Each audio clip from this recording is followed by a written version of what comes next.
My name's Adam O'Connell. I was born in London, grew up in South Norwood in Croydon for the first 6 years of my life. My parents split up around that age and then I moved out to Epsom with my mum. My mother didn't really give me a very religious upbringing at all. She comes from Catalonia in Spain, more or less, and she already knows about the relationship that there was between the dictatorship in Spain and the Catholic Church, so they were always skeptical of at least institutional religion in the Christian world. So they just told me the stories of Jesus and so on, and Easter, but to me they were just stories, really. When I moved to Epsom with my mum, first I went to a primary school that was a Church of England primary school. So there, actually, I became more aware of Christian religion. But then after, and I did kind of start to believe it, even. But then I went to high school, a completely secular one, and over a number of years, I just started to lose all my religious feeling, because it wasn't doing anything for me, really. When we came to Epsom, my mum tried to find things for me to do, so like she'd send me to scouts and stuff. But as I got a bit older, into the more problematic ages of the teenage spectrum, I started saying, no, allow that, I want to go out and get drunk, right? So I was doing that for a while, but I couldn't go on like that. Around that sort of time as well, my mum started to get a bit upset with my drinking, because I was getting very drunk with my friends, coming back home quite late at night, in a bit of a state sometimes. But yeah, so I was getting tired of drinking around this sort of time. But at the same time, in school I was learning history, and through learning history in school, I began to understand politics a little more, because we learnt, for GCSE, we learnt the history of the Cold War. And I just kept investigating and investigating. And this is around the kind of time that Wikipedia came out on the internet, I think. So I learned a lot more from investigating myself than I did from the history classes, which were basically saying, oh, you know, just the typical kind of what the Americans or the British would teach about the Cold War, basically. That it was the free capitalist West versus the unfree Soviet East, and of course it's never that simple.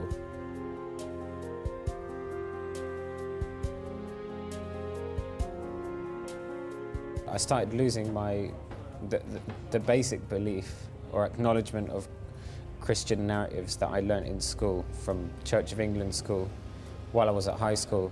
At the same time I was learning more about Marxism, and the idea of equality, economic equality, political equality made so much more sense to me, that when Marx also then said there is no God, as I was becoming less religious, it just made sense to me as well. And for a while, I was being a Marxist and so on, but not really understanding it at the same time. It was a bit of a religious choice, if I'm honest. Anyway, after a while, I studied a bit more philosophy and then just climbed down from that assumption that there is no God. I saw the argument that, you know, the universe can't come from nothing. That for me is very basic, and I just looked up. Our religious studies teachers suggested us to look up at the sky or something and see what was amazing about the universe around us. And I did that, and I considered the argument about nothing can come out of nothing, and I considered the other argument that there is no such thing as right and wrong if there's no objective, absolute definer of that, which would have to be God.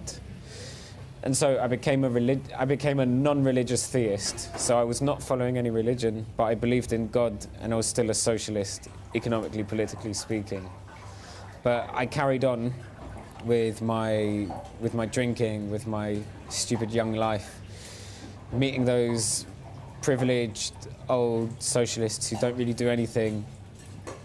And my life was a mess of contradictions.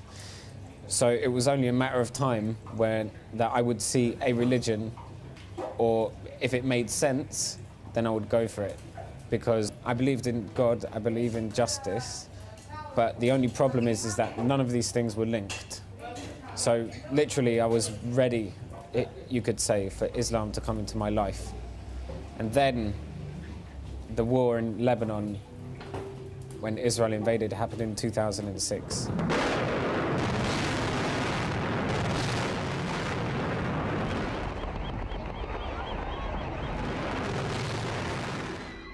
I was a bit of a rebel in a kind of naive way. So I was like, yeah, I love guerrilla groups and all this, and yeah, the Colombian guerrillas are awesome and kind of thing, you know, because they're Marxists and they're fighting for their freedom and nothing else. But then when I saw Hezbollah's resistance against Israel, I looked at Hezbollah and I was like, okay, they're 100% religious, top to bottom, but they're still doing that kind of socialist thing of communal resistance and looking after your people. Because I read they were building hospitals and schools again after the war. Yeah, so I decided from that point on to start looking and reading into Islam, because I did feel like that I had a bit of a vacuum in my life, because I was going out drinking, enjoying myself, but then I supposedly believed in justice and I supposedly believed in God, but I didn't, you know, all these three things just don't go together. To be honest, like, I knew I'd have to make a change, but I didn't go about looking to make one.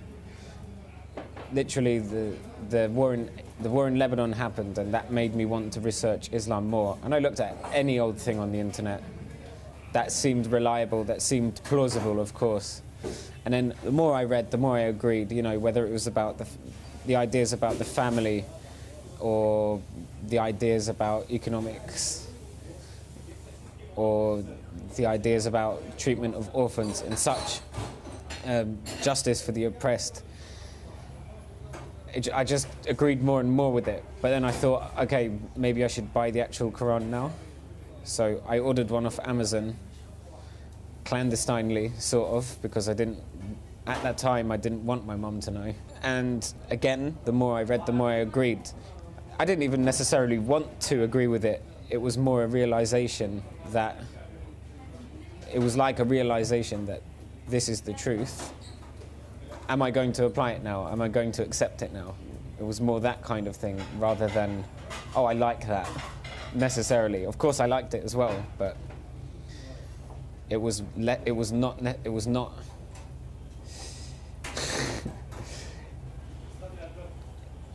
It was my choice to look for it, but when you find it, if you are sincerely looking for the truth, you have no choice but to accept it.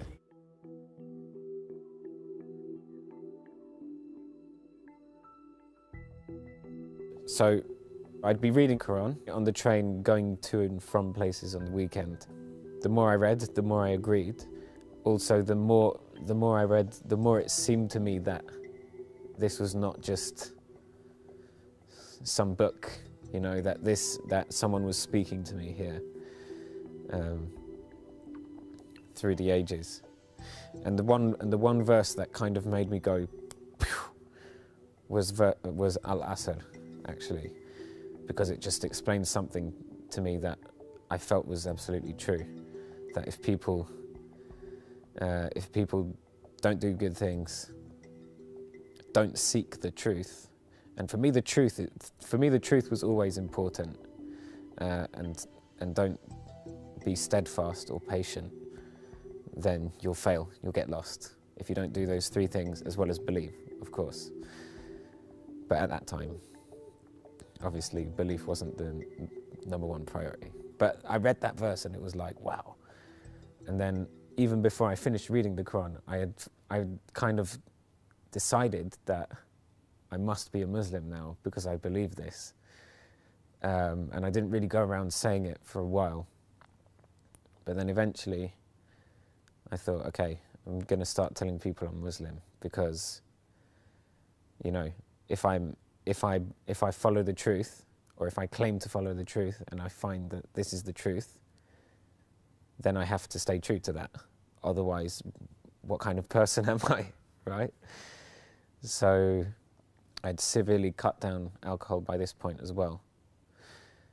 And basically, what I'd decided to do was to have my last drink of alcohol ever on New Year's Eve 2006, 2007. And I did that. It wasn't a very special night anyway.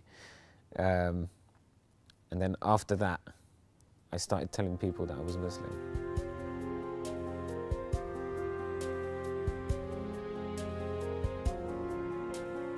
From an online forum, I met a Pakistani British guy from Slough. And he had found out that I was kind of converting to Islam, but that I was alone. So he agreed to meet me in London just to chat, because we knew we kind of agreed with each other politically as well. We were both quite critical of Zionism, the neocons. So we met in London, had some shisha, chatted, and then he was like, "Have you done your Shahada?" And I was like, "No, I haven't, you know." And he was like, "Oh, do you want to go do it?" Not forcing me, but kind of like suggestively, like, "Yeah, why, let's do it, why not?" But my attitude was wrong. I shouldn't have been like, "Yeah, why not? Let's do it," because it's actually much deeper than that. When you make your Shahada, ideally it's when you're prepared to start praying 5 times a day. You know how to do wudu, you know how to do this, you know how to do that. But I didn't know anything. But anyway, I went to the mosque. My friend pray. I didn't really know how to pray, so I just kind of imitated with his guidance after. Then with the boss, the Egyptian journalist as a witness and my friend as another witness, we did the Shahada. I did feel kind of accomplished after that. And I even got the form saying, you know, like, I don't know, it's a kind of certificate if you need to go on Hajj and stuff. But then afterwards I went home with the Shahada thing, the Shahada certificate in my pocket, because it was raining. And I was like, yeah. But unfortunately, what happened next, this was around summertime. I did the Shahada about 6 months after I had felt in my heart that I wanted to become Muslim. So what happened? It was summertime. I didn't know how to pray, didn't know how to do wudu. Ramadan started, right? And I was fasting. That wasn't too much of a problem for me. But I was fasting. I was basically not eating, you could say, but not praying, because I do like some kind of sujood with something, whatever I knew of Surah Al-Fatiha, but it wasn't anything, right? It was just kind of my own made up thing, because I had nothing else to do at the time.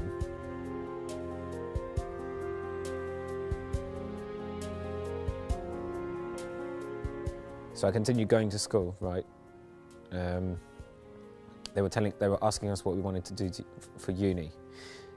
At the beginning, I just said, okay, I'll do broadcast journalism, because journalism is about what's happening in the world, and I suppose I'm interested in that. Maybe not in that way, but maybe it will lead to things, kind of thing. I went for a few interviews. Well, I went for one interview at one uni, actually, and I hated it, because it was actually at Staffordshire University, and the guy who interviewed me, I don't know what I wrote in my CV, but he somehow figured out that I'd read the Quran or something. And he was like, yeah, have you read?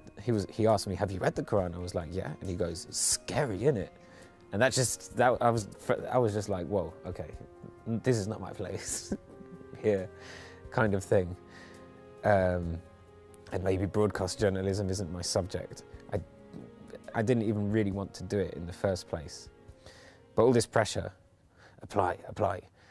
In the end, I just said, okay, you want me to apply? I'll do what I want. I'll do Islamic studies, right? Even if it's a Mickey Mouse subject, I'll do that, because that's what I'm interested in. That's the only thing I really want to do. So in the end, I put down Islamic studies. So I went through the first year of Islamic studies, learning about Islam in a general sense, in depth, but general, in a kind of academic way. But I wasn't making very much progress in my personal life. Plus, as a way of escaping the senseless, cultureless drunkenness of English students, I gravitated more towards foreign students from Europe, especially Spanish ones, because I can speak Spanish to them, and you know, it's nice, right? So yeah, so I didn't make progress with regard to my personal belief for quite a while. But then after my first year, I met some Arab guys from Jordan, and they were very nice, and they accompanied me during that Ramadan as well, and they just sorted me right out. They were like, look, here's some videos on YouTube, watch me do it. You say this, and you say this, and you say this. You know, the sort of, shall we say, mundane daily aspects of Islamic practice. That was the stuff I didn't learn from a whole year of Islamic studies, right? So really, like, you know, I converted in my heart around New Year's 2006, 2007, but it took 6 months to take the Shahada. But then, even then, it took me another year before I even knew how to pray properly. But over time, and I had some supportive friends from my course, over time, it became easier and easier to become a Muslim. The uni prayer room was a very nice, welcoming environment. And while I was at uni, I got involved in the Friends of Palestine Society there, who was being run by another revert. And that was a big defining part of my life at uni throughout the second year. So becoming Muslim and at the same time doing awareness work and organising events about Palestine, the Palestinian struggle. It was a good time. And I was really forming myself as a person towards where I am today.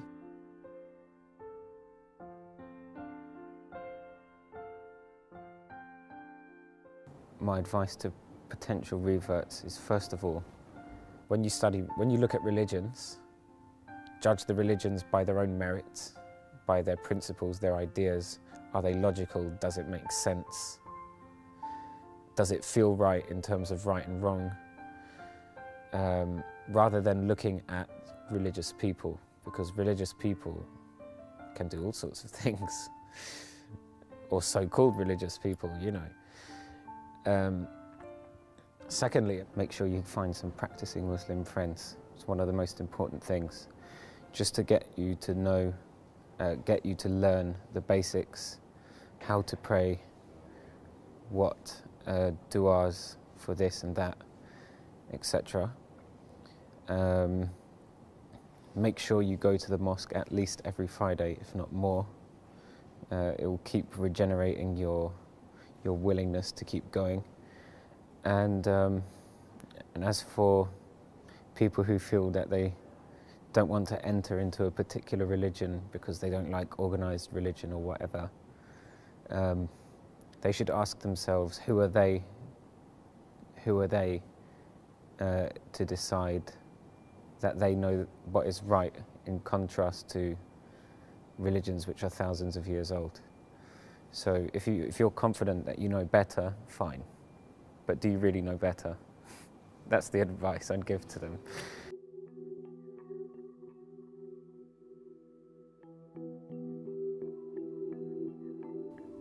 Basically, Hezbollah as a movement and Ali Shariati as an intellectual thinker who tried to see the commonalities between socialism in a general sense of strong state, welfare for the people, and Islam, see the commonalities there.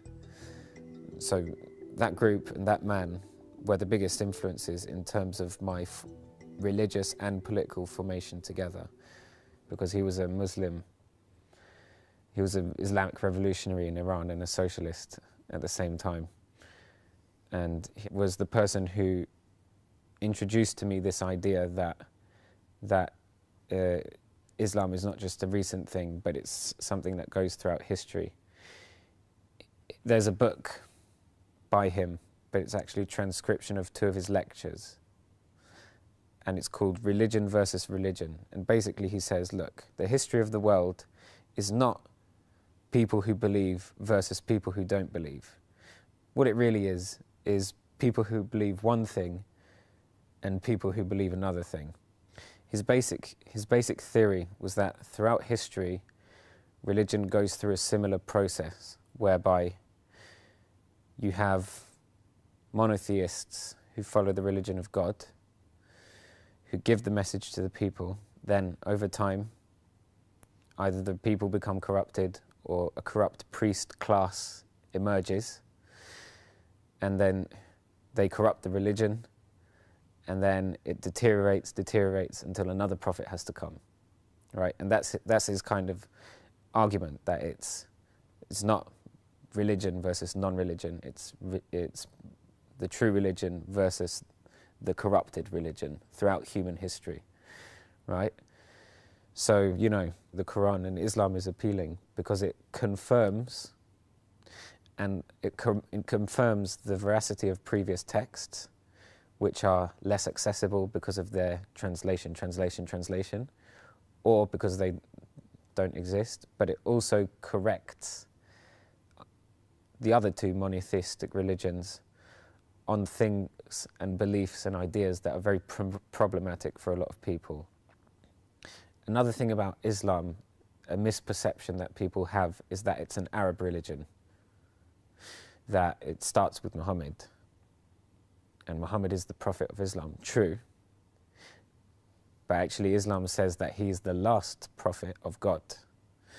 So it goes back and back, including Jesus, including Abraham, Moses, back to Adam, the first man.